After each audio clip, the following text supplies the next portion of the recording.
Hi hello ನಮಸ್ತೆ, ನಾನು ರಾಜು ಅಷ್ಟೇ. ನೀವು ನೋಡ್ತಿದ್ದೀರಾ centre point Kannada YouTube channel. Modi ಜೊತೆ ನಿಂತ ಕೈ MLAಗಳು ಕರ್ನಾಟಕದಲ್ಲಿ ಎಂಥ ಅಚ್ಚರಿಯ ಹೇಳಿಕೆ. ಅಮೇರಿಕಕ್ಕೆ ಸೆಡ್ಡು ಹೊಡೆದಂಥ ನರೇಂದ್ರ ಮೋದಿ. ಏನಿದು ಅಪ್ಡೇಟ್ ಇವೆಲ್ಲವನ್ನು ನೋಡೋಣ. ಅದಕ್ಕಿಂತ ಮೊದಲು ಇಲ್ಲೇ ತನಕ ನಮ್ಮ ಚಾನಲ್ನ ಸಬ್ಸ್ಕ್ರೈಬ್ ಮಾಡಿಲ್ಲ ಅಂದರೆ ಈಗಲೇ ಸಬ್ಸ್ಕ್ರೈಬ್ ಮಾಡಿ, ಜೊತೆಗೆ ಕಾಮೆಂಟ್ಗಳ ಮುಖಾಂತರ ತಮ್ಮ ಅಭಿಪ್ರಾಯವನ್ನು ತಿಳಿಸಬಹುದು. ಎಸ್ ವೀಕ್ಷಕರೇ, BJP ಮತ್ತು ಕಾಂಗ್ರೆಸ್ ಮಧ್ಯೆ ಯಾವ ನಡುವೆ ತಿಕ್ಕಾಟ ಇದೆ, ಅದರಲ್ಲೂ ಮೋದಿ ಅಧಿಕಾರಕ್ಕೆ ಬಂದ ನಂತರ ಕಾಂಗ್ರೆಸ್ ಯಾವ ಮಟ್ಟಿಗೆ ನಮ್ಮ ದೇಶದಲ್ಲಿ ನೆಲೆ ಕಚ್ಚಿದೆ ಅನ್ನೋದಕ್ಕೆ 2014ರಿಂದ ಇಲ್ಲೇ ತನಕ ಆದಂಥ ಚುನಾವಣೆಗಳೇ ಸಾಕ್ಷಿ.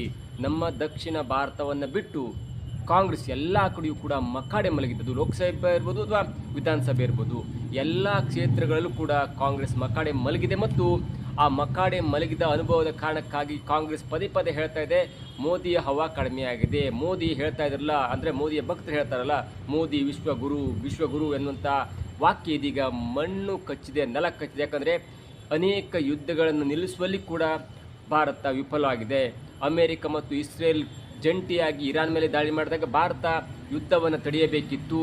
ಅದನ್ನು ಬಿಟ್ಟು ಪುಕ್ಸಟ್ಟೆ ಸಲಹೆಯನ್ನು ಕೊಡ್ತಾ ಇದ್ದಾರೆ ಭಾರತದ ಪ್ರಧಾನಮಂತ್ರಿಗಳು. ಜೊತೆಗೆ ಈಗೀಗಂತೂ ನೀತಿ ಪಾಠ ಹೇಳ್ತಾ ಇದ್ದಾರೆ. ತಾನು ಮಾಡಿದಂಥ ತಪ್ಪಿನಿಂದ, 12 ವರ್ಷಗಳಿಂದ ತಾನು ಮಾಡಿದ ತಪ್ಪಿನಿಂದ ಇದೀಗ ಭಾರತ ಬಡತನದತ್ತ ಸಾಗ್ತಾ ಇದೆ, ತೈಲ ಬೆಲೆ ಏರಿಕೆ ಆಗ್ತಿದೆ. ಜೊತೆಗೆ ಇಡೀ ಭಾರತದ ಬಡತನದಲ್ಲಿದೆ ಅನ್ನುವಂಥ ಹೇಳಿಕೆಯನ್ನು ಭಾರತದ ಪ್ರಧಾನಮಂತ್ರಿ ಅವರು ನೆದರ್ಲ್ಯಾಂಡಲ್ಲಿ ಹೋಗಿ ಕೊಡ್ತಾ ಇದ್ದಾರೆ, UAEಗೂ ಕೊಡ್ತಾ ಇದ್ದಾರೆ. ಅಂದರೆ ಇದರ ಅರ್ಥವಷ್ಟೇ, ಭಾರತ ದೇಶ ಬಡತನದಿಂದ ತುಂಬಿದೆ, ಜೊತೆಗೆ ಭಾರತದ ಸ್ಥಿತಿ ಬಡತನ ಪೂರಕವಾಗಿದೆ ಅನ್ನುವಂಥ ಹೇಳಿಕೆಯನ್ನು ಕೊಟ್ಟು ಇಡೀ ಪ್ರಪಂಚದ ಮುಂದೆ ಭಾರತದ ಮಾನ ಮರ್ಯಾದೆಯನ್ನು ಹರಾಜು ಹಾಕ್ತಿದ್ದಾರೆ ಅನ್ನುವಂಥ ಸ್ಟೇಟ್ಮೆಂಟನ್ನು ಇದೀಗ ಕಾಂಗ್ರೆಸ್ನ ದೊಡ್ಡ ದೊಡ್ಡ ನಾಯಕರು ಮೋದಿ ವಿರುದ್ಧ ಅಥವಾ BJP ವಿರುದ್ಧ ಮುಗಿಬೀಳ್ತಾ ಇದ್ದಾರೆ. ಇದರ ಮಧ್ಯೆ ಆದಂಥ ಒಂದು ಬೆಳವಣಿಗೆ ಇದೆಯಲ್ಲ, ಇದರ ಮಧ್ಯೆ ಆದಂಥ ಬೆಳವಣಿಗೆ ತೀರಾ ಕಾಂಗ್ರೆಸ್ಗೆ ಅವಮಾನವಾಗುವಂಥದ್ದು, ಕಾಂಗ್ರೆಸ್ನ ಡಬಲ್ ಸ್ಟ್ಯಾಂಡರ್ಡನ್ನು ಹೇಳುವಂಥದ್ದು. ಕಳೆದ ಒಂದು ವಾರದ ಹಿಂದೆ ನರೇಂದ್ರ ಮೋದಿಯವರು ಬೆಂಗಳೂರಿಗೆ ಬಂದು ಬೆಂಗಳೂರಿಂದ ತೆಲಂಗಾಣಕ್ಕೆ ಹೋದಾಗ ಹೈದರಾಬಾದ್ನ ಒಂದು ಕಾರ್ಯಕ್ರಮವನ್ನು ಹೇಳ್ತಾರೆ, ಮುಂದಿನ ದಿನಗಳಲ್ಲಿ ಕೆಲವೊಂದು ಆರ್ಥಿಕ ಸಂಕಷ್ಟ ಆಗತ್ತೆ, ಅಮೆರಿಕ ಇಸ್ರೇಲ್ ಜಂಟಿಯಾಗಿ ಯುದ್ಧ ಮಾಡಿ ಇರಾನ್ ಮೇಲೆ ಹೇಗೆ ಮುಗಿಬೀಳ್ತಾ ಇದ್ದಾರೆ, ಅದರಿಂದ ಇರಾನ್ ಯಾವ ತರಹದಲ್ಲಿ ಹಾರ್ಮುಜ್ ಜಲಸಂಧಿಯ ಮೇಲೆ ಹಿಡಿತವನ್ನು ಸಾಧಿಸ್ತಿದೆ, ಜೊತೆಗೆ ಅದರಿಂದ ಇಡೀ ಪ್ರಪಂಚದ ತೈಲ ಸಂಕಷ್ಟ ಯಾವ ಲೆವೆಲ್ಗೆ ಎದುರು ಆಗ್ತಾ ಇದೆ ಅನ್ನೋದಕ್ಕೆ ಈ ಯುದ್ಧವೇ ಸಾಕ್ಷಿ. ಹಾಗಾಗಿ ಮುಂದಿನ ದಿನಗಳಲ್ಲಿ ನಾವು ಮಿತವ್ಯಯವನ್ನು ಮಾಡಬೇಕು. ಒಂದು ವೇಳೆ ಮಿತವ್ಯಯವನ್ನು ಮಾಡದಿದ್ದರೆ ನಾವು 2019-20ರಲ್ಲಿ ಆದಂತೆ ಈ ಕೊರೋನಾ ಸಂಕಷ್ಟದ ಭೀತಿ ಇತ್ತಲ್ಲ, ಅಂಥ ಒಂದು ಸ್ಥಿತಿಗೆ ತಳ್ಳಲ್ಪಡ್ತೇವೆ ಮತ್ತು 16 ವರ್ಷಗಳ ಹಿಂದಿನ ಆರ್ಥಿಕ ಸ್ಥಿತಿಗೆ ನಾವು ಹೋಗ್ತೇವೆ. ಹಾಗಾಗಿ ನಾವೆಲ್ಲರೂ ಕೂಡ ಪೆಟ್ರೋಲ್ ಡೀಸೆಲ್ ಕಡಿಮೆ ಮಾಡಬೇಕು, ವಾಹನಗಳನ್ನ ಕಡಿಮೆ ಮಾಡಬೇಕು, ಆದಷ್ಟು ಬಸ್ಗಳು ಹೋಗಬೇಕು, ಮೆಟ್ರೋ ಹೋಗಬೇಕು, ಟ್ರೈನಲ್ಲಿ ಹೋಗಬೇಕು, ಚಿನ್ನ ಖರೀದಿ ಕಡಿಮೆ ಮಾಡಬೇಕು, ಕೆಮಿಕಲ್ ಫರ್ಟಿಲೈಸರನ್ನು ಕಡಿಮೆ ಮಾಡಬೇಕು, ಜೊತೆಗೆ ನಮ್ಮ ದೇಶೀಯ ಉತ್ಪಾದನೆಗಳನ್ನ ಯೂಸ್ ಮಾಡಬೇಕು ಅನ್ನುವಂಥ ಸಲಹೆಯನ್ನು ಕೊಟ್ಟರು. ಜೊತೆಗೆ ಲಾಕ್ಡೌನ್ ಭೀತಿ ಆಗತ್ತೆ ಅನ್ನುವಂಥ ಸಲಹೆ ಕೊಟ್ಟ ನಂತರ ಕಾಂಗ್ರೆಸ್ ಮುಗ್ಗ ಜಾಡಿಸಿ ಬೈದದ್ದೇ ಬೈದದ್ದು, ಇನ್ಕ್ಲೂಡಿಂಗ್ ರಾಹುಲ್ ಗಾಂಧಿ ಆಗಿರ್ಬೋದು, ನಮ್ಮ ರಾಜ್ಯದಲ್ಲಿ ಸಿದ್ದರಾಮಯ್ಯನವರಾಗಿರ್ಬೋದು. ಆದರೆ ಇಂಥ ಪಕ್ಷದ ದೊಡ್ಡ ದೊಡ್ಡ ನಾಯಕರು ಬೈತಿರುವಾಗ ನಮ್ಮ ಕರ್ನಾಟಕದ MLAಗಳು ಇದೀಗ ಮೋದಿಯನ್ನು ಹೊಗಳ್ತಾ ಇದ್ದಾರೆ, ಹಾಡಿ ಹೊಗಳ್ತಾ ಇದ್ದಾರೆ. ಅದರಲ್ಲೂ ಮುಖ್ಯವಾಗಿ ಸಿದ್ದರಾಮಯ್ಯನವರ ಆಪ್ತರಾಗಿರುವಂಥವ್ರು, ಸಿದ್ದರಾಮಯ್ಯನ ಕಾನೂನು ಸಲಹೆಗಾರರಾಗಿದ್ದಂಥವ್ರು, ಜೊತೆಗೆ ಈ ಹಿಂದೆ ಕಾಂಗ್ರೆಸ್ ಪಕ್ಷದಲ್ಲಿ ಕಾನೂನು ಸುವ್ಯವಸ್ಥೆಯ ಒಂದು ಸಚಿವರಾಗಿದ್ದಂಥವ್ರು, ಈ ಇಬ್ಬರು ಕೂಡ ಮೋದಿಯನ್ನು ಹಾಡಿ ಹೊಗಳಿದ್ದಾರೆ. ಒಬ್ಬರು ಹಾಡಿ ಹೋಗೋದ್ರ ಜೊತೆಗೆ ಮತ್ತೊಬ್ಬರು ಅದನ್ನು ಕಾರ್ಯರೂಪಕ್ಕೆ ಕೂಡ ತಂದಿದ್ದಾರೆ.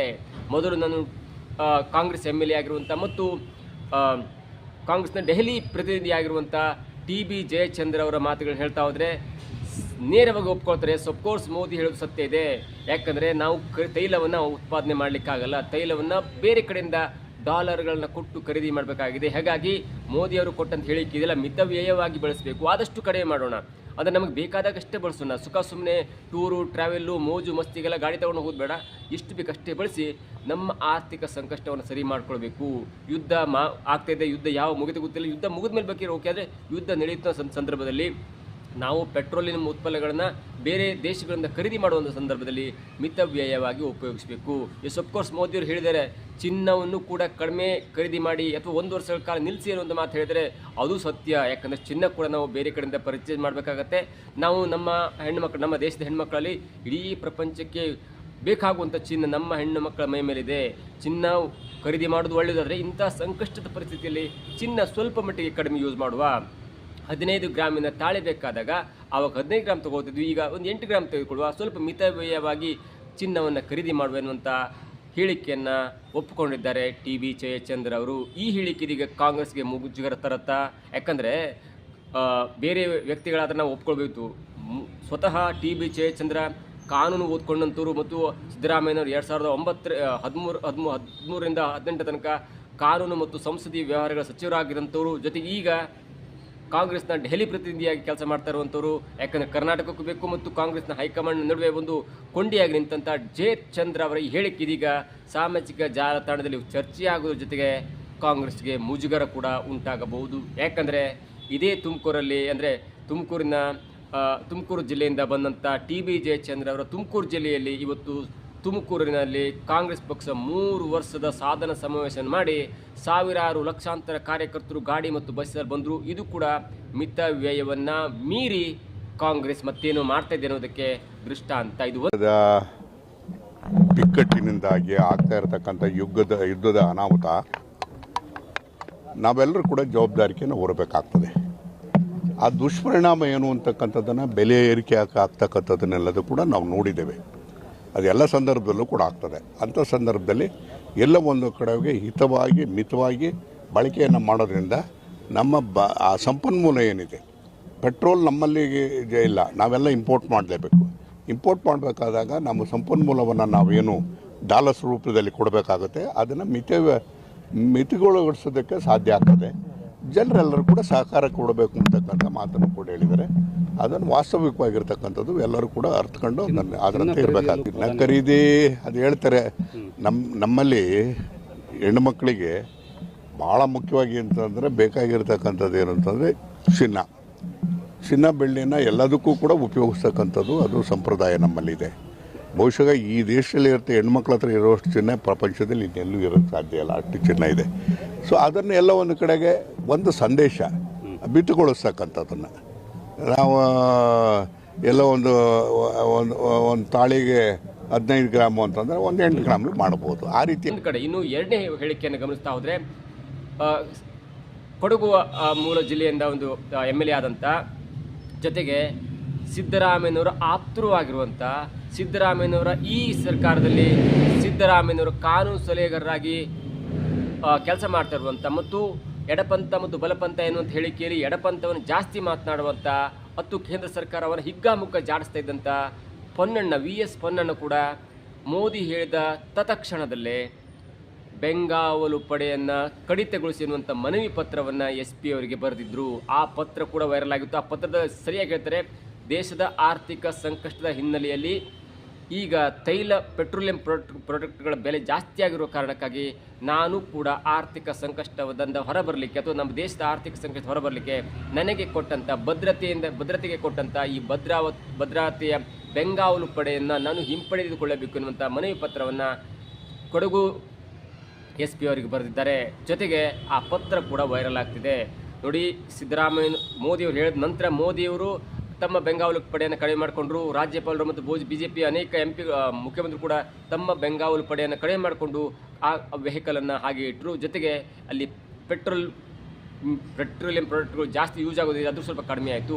ಆದರೆ ಕಾಂಗ್ರೆಸ್ನ ಸಿದ್ದರಾಮಯ್ಯ, DK ಶಿವಕುಮಾರ್ ಎಲ್ಲರೂ ಕೂಡ ಇಲ್ಲ, ನೋಡಬೇಕು, ನಾವು ಅದನ್ನು ಥಿಂಕ್ ಮಾಡಬೇಕು, ಒಂದೇ ಸಲ ಆಗಲ್ಲ, ಎಷ್ಟು ದಿನ ಮಾಡಲಿಕ್ಕಾಗತ್ತೆ, ಒಂದಿನ ನಾವು ಕಾರ್ ಬಿಟ್ಟು ಹೋಗ್ಬೋದು, 2 ದಿನ ಕಾರ್ ಬಿಟ್ಟು ಹೋಗ್ಬೋದು, ಅಥವಾ ಬೆಂಗಾವಲು ಪಡೆ ಬಿಟ್ಟು ಹೋಗ್ಬೋದು, ಆದರೆ ವರ್ಷ ಪೂರ್ತಿ ಬಿಡಲಿಕ್ಕಾಗುತ್ತೆ ಅನ್ನೋ ಹೇಳಿಕೆಯನ್ನು ಕೊಡೋದರ ಜೊತೆಗೆ ಅವರ ಕಾನೂನು ಸಲಹೆಗಾರರಾಗಿರುವಂಥ VS ಪೊನ್ನಣ್ಣ ತತ್ಕ್ಷಣದಿಂದಲೇ ತನಗೆ ಕೊಟ್ಟಿರುವಂಥ ಸೆಕ್ಯೂರಿಟಿಗಾಗಿ ಕೊಟ್ಟಿರುವಂಥ ಭದ್ರತಾ ಪಡೆಯನ್ನು ಹಿಂಪಡೆದುಕೊಳ್ಳಿ ಎನ್ನುವಂಥ ಪತ್ರವನ್ನು ಬರೆದಿದೆಯಲ್ಲ, ಅದು ಇದೀಗ ದೊಡ್ಡ ಚರ್ಚೆಗೆ ಕಾರಣವಾಗ್ತಿದೆ. ಹೀಗಾಗಿ ಈ ವಿಷಯದಲ್ಲಿ ಯುದ್ಧ, ಆರ್ಥಿಕ ಸಂಕಷ್ಟ, ಪೆಟ್ರೋಲಿಯಂ ಪ್ರಾಡಕ್ಟ್ಗಳ ಒಂದು ಆಮದು, ಮೋದಿ ಹೇಳಿಕೆ, ಇದರ ನಡುವೆ ಮೋದಿಯ ಪರವಾಗಿ ಕೈನ 2 ಬುದ್ಧಿವಂತ ನಾಯಕರು, ಬುದ್ಧಿವಂತ MLAಗಳು ಕೊಟ್ಟಂಥ ಮೋದಿ ಪರ ಹೇಳಿಕೆ ಇದೀಗ ಕಾಂಗ್ರೆಸ್ನಲ್ಲಿ ದೊಡ್ಡ ಚರ್ಚೆ ಆಗ್ತದೆ. ಇನ್ನು ಎರಡನೇದಾಗಿ, ಇವೆಲ್ಲ ನಡೀತಿರುವಾಗ ಪಂಚ ರಾಜ್ಯದ ಚುನಾವಣೆಯನ್ನು ಮುಗಿಸಿ ಮೋದಿಯವರು 5 ರಾಷ್ಟ್ರಗಳ ಒಂದು ಪ್ರವಾಸಕ್ಕೆ ಹೋಗ್ತಾರೆ. ಅದರಲ್ಲಿ UAE ಆಗಿರ್ಬೋದು, ನೆದರ್ಲ್ಯಾಂಡ್ ಆಗಿರ್ಬೋದು, ಹೀಗೆ ಬೇರೆ ಬೇರೆ ಕಡೆ ಹೋದಾಗ ಅಲ್ಲಿನ ತೈಲ ಕಂಪನಿಗಳ ಜೊತೆಗೆ, ಅದರಲ್ಲೂ ಮುಖ್ಯವಾಗಿ UAEಯ ಒಂದು ತೈಲ ಕಂಪನಿಗಳ ಜೊತೆಗೆ ಅಥವಾ ಆಡಳಿತದ ಜೊತೆಗೆ ಮಾತುಕತೆಯನ್ನು ಆಡಿ ನಮಗೆ LPG ಮತ್ತು CNGಗಳ ಒಂದು ಪೆಟ್ರೋಲಿಯಂ ಪ್ರಾಡಕ್ಟ್ಗಳು ಜಾಸ್ತಿ ಬೇಕಾಗುತ್ತೆ ಅನ್ನುವಂಥ ಒಪ್ಪಂದಕ್ಕೆ ಸಹಿ ಹಾಕಿದ್ರು. ಜೊತೆಗೆ ಅದಕ್ಕೆ ಪೂರಕವಾದಂಥ ಭಾರತ ಕೂಡ ಅವರ ಬೇಡಿಕೆಯನ್ನು ಈಡೇರಿಸಿಕೊಂಡು ಬಂದಿದೆ. ಇದರ ನಡುವೆ ಭಾರತದ ಪೆಟ್ರೋಲಿಯಂ ಖಾತೆಯ ಸಚಿವರು ಒಂದು ಸ್ಟೇಟ್ಮೆಂಟನ್ನು ಕೊಟ್ಟಿದ್ದಾರೆ. ಸಚಿವರಂದರೆ ಅವರ ಅಧಿಕಾರಿಗಳು. ಸುಜಾತ ಶರ್ಮಾ ಅವರು ಕೊಟ್ಟಂತಹ ಸ್ಟೇಟ್ಮೆಂಟ್ ಇದೆಯಲ್ಲ, ಅದು ಈಗ ಭಾರತದಲ್ಲಿ ಮತ್ತು ಬೇರೆ ಕಡೆ ಮೋದಿ ಅಮೇರಿಕಕ್ಕೆ ಸೆಡ್ಡು ಹೊಡೆದುಬಿಟ್ರೆ ಅನ್ನುವಂಥ ಮಾತು ಕೂಡ ಕೇಳಿ ಬರ್ತಾ ಇದೆ. ನೋಡಿ, ಅಮೇರಿಕ ಕಳೆದ ಒಂದು ವರ್ಷದಿಂದ ಯಾವ ತರಹದಲ್ಲಿ ಪ್ರಪಂಚದ ಮೇಲೆ ಬೇಕಾಬಿಟ್ಟಿ ಟ್ಯಾರಿಫ್ ಹಾಕ್ತಿದೆ ಅಥವಾ ಟ್ರೇಡ್ ಡೀಲ್ ಮಾಡ್ತಿದೆ. ನೀವೇನಾದರೂ ಅವ್ರ ಬೇಡಿಕೆನ ಒಪ್ಪಿಲಿಲ್ಲ ಅಂದರೆ ನಿಮಗೆ 100% 150% ಹೀಗೆ, ಅಂದರೆ ಆಮದು ರಫ್ತಿನ ಮೇಲೆ 150%, 120%, 200% ಅಥವಾ ಟ್ಯಾಕ್ಸನ್ನು ಹಾಕ್ತಿದೆ ಅಥವಾ ಟ್ರೇಡ್ ಡೀಲನ್ನು ಮಾಡ್ತಿದೆ. ಇದರ ನಡುವೆ ಭಾರತಕ್ಕೆ ಒಂದು ಸವಾಲನ್ನು ಹಾಕಿತ್ತು. ನೀವು ನಮ್ಮ ಟ್ರೇಡಲ್ಲ, ನಾವು ನಿಮಗೆ ವಸ್ತುಗಳನ್ನ ಕೊಡಬೇಕು, ನಾವು ನಿಮಗೆ ನಿಮ್ಮ ವ್ಯಕ್ತಿಗಳಿಗೆ ನಾವು ಜಾಬ್ ಕೊಡಬೇಕು. ಎಲ್ಲದರ ನಡುವೆ ನೀವು ರಷ್ಯಾದಿಂದ ತೈಲವನ್ನು ಖರೀದಿ ಮಾಡಬಾರ್ದು ಎನ್ನುವಂಥ ಹೇಳಿಕೆಯನ್ನು ಕೊಟ್ಟಿತ್ತು ಮತ್ತು ಟ್ರೇಡ್ ಡೀಲನ್ನು ಕೂಡ ಮಾಡಿಕೊಂಡಿತ್ತು. ಮೊದಲು ಆ ಭಾರತ ಅದಕ್ಕೆ ಟ್ರೇಡ್ ಡೀಲ್ಗೆ ಒಪ್ಪಿರಲಿಲ್ಲ. ಆದರೆ ಹಾಕ್ತಾ ಇರುವಂಥ ಈ ಟ್ಯಾಕ್ಸು ಟ್ಯಾರಿಫ್ ಇದರ ಮೇಲೆ ಭಾರತ ಕೂಡ ಒಂದು ಹಂತಕ್ಕೆ ಒಪ್ಪಿ ಶರಣಾಯಿತು ಎನ್ನುವಂಥ ಹಂತಕ್ಕೆ ಬಂದಾಗ ಆಗ ಟ್ರೇಡ್ ಡೀಲ್ ಅಥವಾ ನಮ್ಮ ದೇಶಗಳ ಒಂದು ಆಮದು ಮತ್ತು ರಫ್ತಿನ ಮೇಲೆ ಸ್ವಲ್ಪ ಮಟ್ಟಿಗೆ ಈ ಟ್ಯಾಕ್ಸನ್ನು ಕಡಿಮೆ ಹಾಕ್ತು. ಅದಾದ ನಂತರ ಹೇಳಿದಿಷ್ಟೇ, ಇಲ್ಲ ನೀವು ಯಾವುದೇ ಕಾರಣಕ್ಕೂ ಕೂಡ ನೀವು ರಷ್ಯಾದ ತೈಲಗಳನ್ನ ಖರೀದಿ ಮಾಡಬಾರ್ದು, ನಾವೆಲ್ಲ ನಿಮ್ಗೆ ಕೊಡ್ತೇವೆ, ಅದೇ ರೇಟ್ನಲ್ಲಿ ನಿಮ್ಗೆ ಕೊಡ್ತೇವೆ ಅನ್ನೋಂಥ ಮಾತನ್ನು ಹೇಳಿ ಭಾರತ ಅಮೇರಿಕದ ಒಂದು ತೈಲವನ್ನು ಖರೀದಿ ಮಾಡ್ತಾ ಇತ್ತು. ಆದರೆ ಆರ್ಥಿಕ ಸಂಕಷ್ಟ, ಅದರಲ್ಲೂ ಮುಖ್ಯವಾಗಿ ಕಳೆದ ಫೆಬ್ರವರಿ 28ರಿಂದ ಆದಂಥ ಈ ಯುದ್ಧ ಇದೆಯಲ್ಲ, ಅದರ ಪ್ರಯುಕ್ತ ಅಮೇರಿಕ ಕೂಡ ಒಂದು ಹಂತಕ್ಕೆ ಹಿಂದೆ ಬಂದು, ಇಲ್ಲ ನಮಗೂ ಕೂಡ ತೈಲ ಪೂರೈಕೆಗೆ ಜಾಸ್ತಿ ಟೈಮ್ ಸಿಗ್ತಾ ಇಲ್ಲ, ಅಥವಾ ನಾವು ಕೂಡ ಭಾರತ ಅಂತ ದೊಡ್ಡ ರಾಷ್ಟ್ರಗಳಿಗೆ ತೈಲ ಕೊಡಲಿಕ್ಕೆ ಆಗ್ತಾಯಿಲ್ಲ. ಈ ನಡುವೆ ಭಾರತ ರಷ್ಯಾದಿಂದ ತೈಲ ಖರೀದಿ ಮಾಡಲಿಕ್ಕೆ ನಾವು ಶಾಂಕ್ಷನನ್ನು ಕೊಟ್ಟಿದ್ದೇವೆ, 1 ತಿಂಗಳ ವಿನಾಯಿತಿಯನ್ನು ಕೊಟ್ಟಿದ್ದೇವೆ ಅನ್ನುವಂಥ ಮಾತು ಹೇಳ್ತು. ಆಗ ಭಾರತ ರಷ್ಯಾದಿಂದ ತೈಲವನ್ನು ಖರೀದಿ ಮಾಡಲಿಕ್ಕೆ ಸ್ಟಾರ್ಟ್ ಮಾಡ್ತು. ಅದಾದ ನಂತರ ಫೆಬ್ರವರಿ ಮುಗಿದು ಮಾರ್ಚ್ ಆಯಿತು, ಮಾರ್ಚ್ ನಂತರ ಏಪ್ರಿಲ್ ಆಯಿತು, ಏಪ್ರಿಲ್ ಮುಗಿದು ಈಗ ಮೇ ಬಂತು. ಇದರ ಅರ್ಥ ಇಷ್ಟೇ, ಭಾರತದ ಪೆಟ್ರೋಲಿಯಂ ಸಚಿವಾಲಯದ ಅಧಿಕಾರಿಗಳು ಹೇಳ್ತಾರೆ, ಯಾವುದೇ ಕಾರಣಕ್ಕೂ ಕೂಡ ಬೇರೆ ದೇಶಗಳ ಟ್ರೇಡ್ ಡೀಲ್ನಲ್ಲಿ ನಾವು ಮತ್ತೊಂದು ರಾಷ್ಟ್ರಗಳಿಂದ ಏನು ಖರೀದಿ ಮಾಡಬಾರ್ದು ಎನ್ನುವಂಥ ಹೇಳಿಕೆ ನೀಡಲಿಕ್ಕಾಗಲ್ಲ, ಜೊತೆಗೆ ಅದು ನೀಡಬಾರ್ದು. ನಾವು ನಮಗೆ ಲಾಭವಾಗುವಂಥಷ್ಟು ನಮಗೆ ಯಾವ ಕಡಿಮೆ ಸಿಗುತ್ತೆ, ನಮ್ಮ ಬುದ್ಧಿವಂತಿಕೆಯನ್ನು ಉಪಯೋಗಿಸಿಕೊಂಡು, ನಮ್ಮ ಜ್ಞಾನವನ್ನು ಉಪಯೋಗಿಸಿಕೊಂಡು ನಾವು ಯಾವ ರಾಷ್ಟ್ರದಿಂದ ತೈಲವನ್ನು ಖರೀದಿ ಮಾಡಿದ್ರೆ ನಮಗೆ ಲಾಭ ಆಗುತ್ತೆ ಎನ್ನುವುದು ಅಷ್ಟೇ ಮುಖ್ಯ ಹೊರತು ಇಲ್ಲಿ ಬೇರೆ ಬೇರೆ ರಾಷ್ಟ್ರಗಳ ಮೂಗು ತೋರಿಸುವ ಕ್ರಿಯೆ ಇಲ್ಲಿ ಆಗಲ್ಲ ಎನ್ನುವಂಥ ಓಪನ್ ಸ್ಟೇಟ್ಮೆಂಟನ್ನು ಪೆಟ್ರೋಲಿಯಂ ಸಚಿವಾಲಯದ ಸಚಿವಾಲಯದ ಒಬ್ಬ ವಕ್ತಾರರು ಸುಜಾತ ಶರ್ಮಾ ಅವರು ಇವತ್ತು ಓಪನ್ ಸ್ಟೇಟ್ಮೆಂಟನ್ನು ಕೊಟ್ಟಿದ್ದಾರೆ. ಈ ಮುಖಾಂತರ ಭಾರತ ಅಮೇರಿಕಕ್ಕೆ ತೈಲ ಖರೀದಿ ವಿಷಯದಲ್ಲಿ ಶೆಡ್ಡು ಹೊಡೆದಿದೆ. ಇದರ ಅರ್ಥ ಇಷ್ಟೇ, ಅಮೇರಿಕ ನಮ್ಮ ಮೇಲೆ ಏನು ಹಾಕಿದ್ರು, ಟ್ಯಾರಿಫ್ ಎಷ್ಟು ಹಾಕಿದ್ರು ಅಥವಾ ಬೇರೆ ಬೇರೆ ಟ್ರೇಡ್ ಡೀಲ್ ಮುಖಾಂತರ ಭಾರತವನ್ನು ಹೆದರಿಸಬೇಕು ಅಂದರೂ ಕೂಡ ನಾವು ರಷ್ಯಾದಿಂದ ತೈಲ ಖರೀದಿ ಮಾಡ್ತೇವೆ.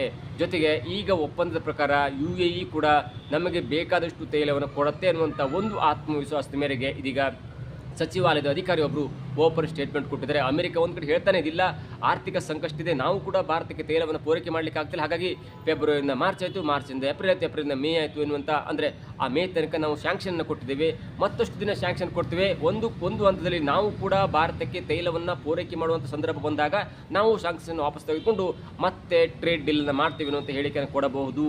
ಆದರೆ ಭಾರತದ ಸಚಿವಾಲಯದ ಅಧಿಕಾರಿಯೊಬ್ಬರು ಹೇಳುವ ಪ್ರಕಾರ ಅಥವಾ ಸುಜಾತ ಶರ್ಮಾ ಹೇಳುವ ಪ್ರಕಾರ ನಮ್ಮ ಬುದ್ಧಿವಂತಿಕೆ ಮಾತ್ರ ಬೇಕು, ನಾವು ಯಾವ ರಾಷ್ಟ್ರದಿಂದ ತೈಲ ಖರೀದಿ ಮಾಡಿದ್ರೆ ನಮಗೆ ಲಾಭ ಆಗುತ್ತೆ ಎನ್ನುವುದೇ ಮುಖ್ಯ ಹೊರತು, ಅಥವಾ ಈ ಜಾಗತಿಕ ಆರ್ಥಿಕ ನಷ್ಟದ ಒಂದು ಸಮತೋಲನ ಮುಖ್ಯ ಹೊರತು ಒಂದು ದೇಶದಿಂದ ತೈಲ ಖರೀದಿ ಮಾಡಬಾರ್ದು ಎನ್ನುವಂಥ ಹೇಳಿಕೆ ಅದು ಶತಮೂರ್ಖತನ. ಹಾಗಾಗಿ ನಾವು ಯಾವ ರಾಷ್ಟ್ರದ ಬೆದರಿಕೆ ಕೂಡ ಹೆದರಲ್ಲ ಎನ್ನುವಂಥ ಓಪನ್ ಸ್ಟೇಟ್ಮೆಂಟ್ ಕೊಟ್ಟಿದ್ದಾರೆ. ಇದು ಒಟ್ಟು ಅರ್ಥ ಇಷ್ಟೇ, ಭಾರತ ಇದೀಗ ಅಮೆರಿಕಕ್ಕೆ ಸೆಡ್ಡು ಹೊಡೆದಿದೆ ಎನ್ನುವಂಥ ಮಾತು ಇದರಿಂದ ಸ್ಪಷ್ಟ ಆಗುತ್ತೆ.